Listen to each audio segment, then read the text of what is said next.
Dear students, welcome back to our channel Uma guides.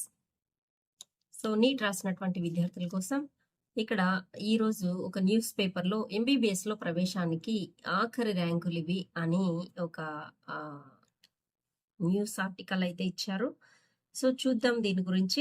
రేపు మనకి counselling అనేది ర్యాంకులు అనేది రిలీజ్ కావడం జరుగుతుంది. ఆల్ ఇండియా కౌన్సిలింగ్ అనేది మొదలవుతుంది అని 31st నుంచి అనుకున్నాము. ఇంకా వెయిట్ చేస్తున్నాం, ఇంకా రాలేదు. సో దట్ ఈ ఎంబీబీఎస్లో ప్రవేశానికి ఆఖరి ర్యాంకులు అవన్నీ ఇచ్చారు. ఆర్టికల్ చూసే ముందు ప్లీజ్ సబ్స్క్రైబ్ మై ఛానల్. అదేవిధంగా మీ ఫ్రెండ్స్కి ఎవరికైనా వీడియోని షేర్ చేస్తూ లైక్ చేయండి. ఓకే, సో ఇక ఈ న్యూస్లోకి వెళ్తే మనం చూస్తున్నాము ఎన్టీఆర్ ఆరోగ్య విశ్వవిద్యాలయం న్యూస్ టుడే నీట్ యూజీ 2026 ప్రవేశాలకి పరీక్షా ఫలితాలు వెల్లడయ్యాయి. ఇప్పటికే నేషనల్ టెస్టింగ్ ఏజెన్సీ ఎన్టీఏ వారు ర్యాంకులను విడుదల చేయగా విజయవాడ ఎన్టీఆర్ ఆరోగ్య విశ్వవిద్యాలయం లోకల్ మెరిట్ ఆర్డర్ తయారీకి సన్నాహాలు మొదలుపెట్టింది. ఓకే, నిన్ననే మనం అనుకున్నాం కదా, హార్డ్ డిస్క్ ఇచ్చేసారు, పాస్వర్డ్ ఇచ్చారు వాళ్ళకి. వాళ్ళు ఇంకా వర్కౌట్ చేసి మనకి ర్యాంకులను అయితే రిలీజ్ చేయాలి అనేసి.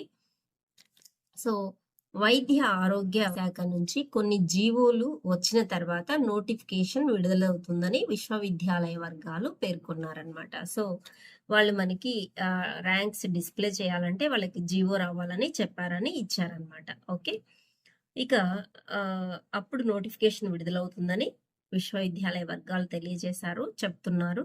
రాష్ట్ర వ్యాప్తంగా ప్రభుత్వ ప్రైవేటు వైద్య కళాశాలలు 38 ఉండగా దాదాపు 7,515 ఎంబీబీఎస్ సీట్లు అందుబాటులో ఉన్నాయి ఏపీలో.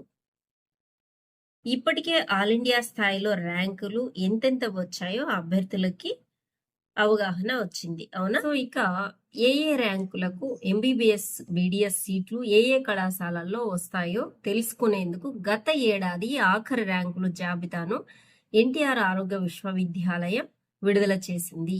ఇది కేవలం సమాచారం కోసమేనని అంచనాగానే పరిగణించాలని పేర్కొంది. ఓకే, సో ఆల్రెడీ దీనిపైన మనం ఒక వీడియో కూడా చేసి ఉన్నాము. ఎన్టీఆర్ విశ్వవిద్యాలయం ఆరోగ్య విశ్వవిద్యాలయం ఇచ్చినటువంటి ఆ డేటాని, లాస్ట్ ఇయర్ డేటాని కాలేజ్ వైజ్ గా డిస్ప్లే చేయడం జరిగిందనమాట. సో ఇక వీళ్ళు బ్రీఫ్ గా ఇచ్చారు. ఏఈ పరిధిలో అంటే ఆంధ్ర యూనివర్సిటీ పరిధిలో బీసీఏకి 1,04,958 వరకు ఆఖరి ర్యాంకు గాను, బీసీబీకి 1,25,029 లాస్ట్ రౌండ్ లో లాస్ట్ ర్యాంక్ గాను, అదే బీసీసీకి 107,388 గాను, బీసీడీకి 77,809 వరకు సీట్ వచ్చినట్లు, బీసీఈకి 2,04,248 వరకు సీట్ వచ్చిందని, ఇక ఈడబ్ల్యూఎస్ కి 49,373గా ఆఖరి ర్యాంక్ అని, మైనారిటీ వారికి 2,44,155 వరకు వచ్చిందని, ఇక ఓసీకి జనరల్కి వచ్చేసి 68,290 వరకు సీట్ వచ్చిందని లాస్ట్ రౌండ్ లో లాస్ట్ ర్యాంకు, ఇక ఎస్సీకి 3,84,306 వరకు, ఎస్టీకి 2,49,630 వరకు ఈ లాస్ట్ రౌండ్ లో సీట్ వచ్చాయని ఇక్కడ ఇచ్చారు. అదే విధంగా ఎస్వియు పరిధిలో వచ్చి మనకి 1,32,447 ర్యాంక్ వరకు బీసీఏకి వచ్చింది. అదేవిధంగా బీసీబీకి చూసుకున్నట్టయితే 1,28,562 వరకు లాస్ట్ ర్యాంకు సీట్ వచ్చింది. బీసీసీలో చూస్తే 1,60,461 వరకు వచ్చింది. అదేవిధంగా బీసీడీలో 1,37,559 ర్యాంక్ వరకు వచ్చింది. బీసీఈ చూస్తే 1,29,036 వరకు, ఈడబ్ల్యూఎస్ కు 76,139 లాస్ట్ ర్యాంకు. అదేవిధంగా ముస్లిం మైనారిటీ చూస్తే 1,46,466 వరకు ఎస్వియులో వచ్చిందనమాట. సో ఇక ఓసీకి చూసుకున్నట్లయితే 89,899 వరకు వచ్చింది. ఇక ఎస్సీకి చూస్తే 50,5,08,851 వరకు ఎస్సీకి, ఎస్టీకి చూస్తే 2,59,731 వరకు వచ్చింది.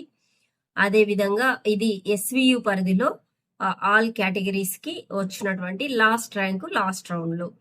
ఇక రాష్ట్ర వ్యాప్తంగా అంటే సిద్ధార్థ మెడికల్ కాలేజ్ లో 72,786 ర్యాంక్ వరకు. అదేవిధంగా బీసీఏకి ఇది, బీసీబీకి చూస్తే 58,800 వరకు, బీసీసీకి చూస్తే 1,07,830 వరకు, బీసీడీకి 62,623 వరకు, బీసీఈకి చూస్తే 1,01,206 వరకు, ఈడబ్ల్యూఎస్ కి 54,041 వరకు వచ్చింది. మైనారిటీలకు లేదు ఇక్కడ.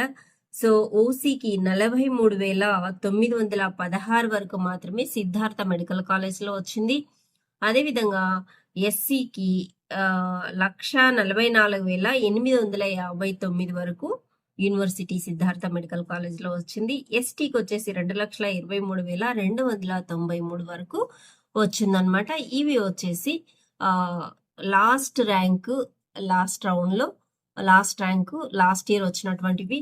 ఈ ఇయర్ మీరు ఒక అంచనా వేసుకోవడానికి ఆల్ ఇండియా ర్యాంకుల ద్వారా ఎంతవరకు వచ్చింది, లాస్ట్ ఇయర్ స్కోర్ ఎంత ఉంది కూడా వాళ్ళు డిస్ప్లే చేశారు. మీరు యూనివర్సిటీ వెబ్సైట్కి వెళ్ళి చూడండి.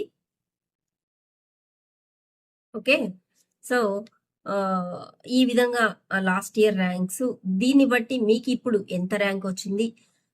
సో మీకు ఏఈ రీజియన్ వాళ్ళు ఏఈ వాళ్ళకి, అదే ఎస్వియు వాళ్ళకి, సో ఇక సిద్ధార్థ మెడికల్ కాలేజ్ అందరికీ కాబట్టి సో ఎంతవరకు సీట్ వచ్చింది, మన ర్యాంక్ ఎంత ఉంది, సో మనకు వస్తుందా లేదా అని ఒక అంచనా వేసుకోవడానికి యూజ్ అవుతుంది. ఈసారి ఇంకా లాస్ట్ ఇయర్ కన్నా కొద్దిగా సీట్లు పెరిగినాయి, అదొకటి. దానివల్ల ఇంకా కొంచెం పెద్ద ర్యాంకు కూడా వచ్చే ఛాన్స్ ఉంది.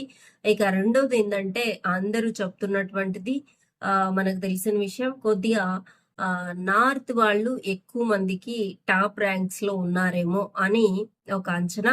సో అలా టాప్ ర్యాంక్స్ లో వాళ్ళు ఉంటే టాప్ లో ఉన్నటువంటి వాళ్ళకి కొద్దిగా బెనిఫిట్ ఉండే అవకాశం అనేది ఉంటుంది. అంటే ఇంకా కొంచెం ఎక్కువ ర్యాంక్కే మంచి కాలేజ్ లో సీట్ రావచ్చు అనమాట. ఓకే, సో ఈ రెండు విషయాలు పరిగణలోకి తీసుకుంటే ఇది ఈ రోజు ఎంబీబీఎస్ లో ప్రవేశానికి ఆఖరి ర్యాంకులు. దీన్ని బట్టి మీరు డిసైడ్ చేసుకోండి. డిసైడ్ అంటే సో ఒక అంచనాకు రావచ్చు దీన్ని యూజ్ చేసుకొని, బట్ ఇదే కొలమానం కాదు అని ఇచ్చారనమాట. సో ఈ ర్యాంకు ఖచ్చితంగా వస్తుందని కాదు, సో మీకు అందుబాటులో ఒక డేటా అనమాట. సో ఓకే, లాస్ట్ ఇయర్ ఇట్లా వచ్చింది కదా, ఒకవేళ తగ్గితే మనకి సీట్లు పెరిగితే ఇంకొంచెం ర్యాంక్ తగ్గచ్చు, లేదా బల్క్ మనకి కాంపిటీషన్ అనేది ఏపీ వాళ్ళకే మంచి ర్యాంకులు వచ్చింటే ఇంకొంచెం కాంపిటీషన్ పెరగచ్చు, అప్పుడు ర్యాంక్ అనేది కట్ ఆఫ్ తగ్గచ్చు అని ఆలోచించుకోవడానికి ఒక అంచనాకు అనమాట వీళ్ళు యూనివర్సిటీ వాళ్ళు రిలీజ్ చేశారు. వెబ్సైట్ లో కూడా ఉన్నాయి. డాక్టర్ ఎన్టీఆర్ హెల్త్ యూనివర్సిటీ మీరు వెబ్సైట్ ఓపెన్ చేస్తే అక్కడ కూడా మీకు ఈ డేటా అనేది దొరుకుతుంది అనమాట. ఇంకా కాలేజ్ వైజు ఇచ్చారు వాళ్ళు. Okay, college wise category wise అన్ని నీట్ గా ఇచ్చారనమాట. ఏయులోను ఎస్వియులోను మొత్తము మనకి డేటా అనేది వాళ్ళు డిస్ప్లే చేశారు. ఓకే, దాన్ని స్క్రీన్ షాట్ కొట్టుకోండి లేదా డౌన్లోడ్ చేసుకోండి. మీరు ఏ కాలేజ్ అనుకుంటా ఉంటే దాన్ని మీరే వెళ్ళి చూసుకోవచ్చు, ఎవరిని కూడా అడగని అవసరం లేదు. ఓకే, సో ఇంకా కౌన్సిలింగ్ అందరు తయారైనారనుకుంటున్నాను. సో ఇవాళ రేపు మనకి స్టార్ట్ అవ్వబోతుంది. All the best for counselling. And నా ఛానల్ కొత్తగా చూస్తుంటే ప్లీజ్ సబ్స్క్రైబ్. అలాగే వీడియో నచ్చినట్లయితే లైక్ చేయండి. మీ ఫ్రెండ్స్ ఎవరైనా నీట్ రాసిన వాళ్ళు ఉంటే షేర్ చేయండి. Okay, thank you for watching.